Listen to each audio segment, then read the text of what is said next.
G'day guys and welcome back. Yesterday was the end of a financial month and I figured I hadn't done an update on that, so I want to talk about that today.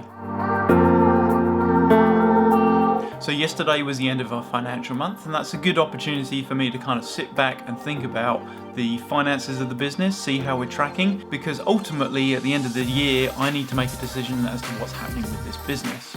4 months ago I switched over my accounting software, and what that means is I've actually got data to look at and compare and see how we're tracking. So let's take a look at that now.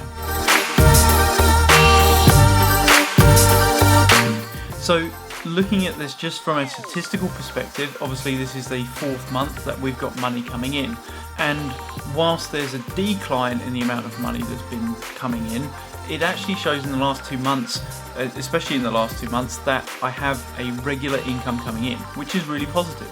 I will note that each month probably has a couple of bumper projects. These are projects that I wouldn't expect to get in. They're usually bigger projects. They're usually something that we would invoice for more, and so they've bumped the finances up. But I still believe that I'm making enough money here for it to be sustainable. Now, one thing that I have noticed in the last couple of months is that I think that I might have hit my earnings cap. And what I mean by that is that I don't have enough time to make more money.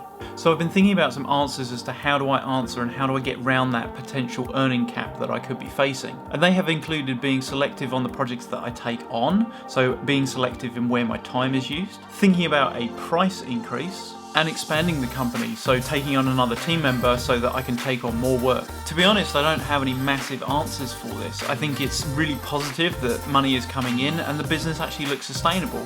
It's actually, believe it or not, quite surprising to me. And so whilst I travelled to a client's job the other day, I actually came to the realisation that perhaps the decision about the business won't actually be made on purely finance, as in it won't be a case of there is no money coming in, the business is not sustainable. I think I'll actually have to make a decision outside of finances. I think by the looks of it, the business looks financially sustainable for me. To be honest, that's a little bit strange. I mean, when I made this decision 6 months ago to give myself 6 months to see what had happened, that was purely based on finance. And that's kind of starting to look irrelevant now. So it's going to be interesting to see what happens, I guess. Yeah, the book remains open.